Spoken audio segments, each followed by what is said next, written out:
तर जरांगेंच्या मागणीला पाठिंबा की विरोध हे स्पष्ट करावं असं प्रकाश आंबेडकर यांनी म्हटलेलं आहे। शरद पवार गट काँग्रेस हे दोन पक्ष ओबीसींच्या विरोधात असल्याचं प्रकाश आंबेडकरांनी म्हणत शरद पवार आणि काँग्रेसवरती टीका केली आहे। प्रकाश आंबेडकरांची देवेंद्र फडणवीसांवरही यावेळेला टीका त्यांनी केल्याचं पाहायला मिळालं।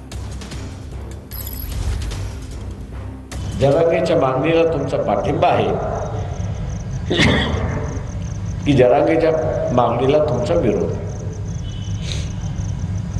ते मांडायचं नाही पण उरलेलं भनकुरात मांडायचं। याच्यावरूनच आपण ओबीसीने लक्षात घेतलं पाहिजे की हे दोन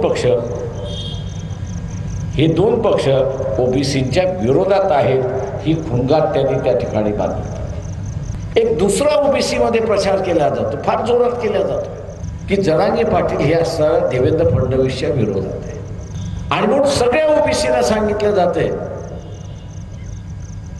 की देवेंद्र फडणवीस आपले नेते। देवेंद्र फडणवीस यांचा पक्ष कुठला? भाजपने जरांगे पाटील यांची जी मागणी आहे की ओबीसीच्या कोट्यातून असणाऱ्या मराठ्याला आरक्षण द्यावं, त्या संदर्भात भूमिका घेतली का? इथे फसवीचं राजकारण चाललंय हे आपण लक्षात घ्या।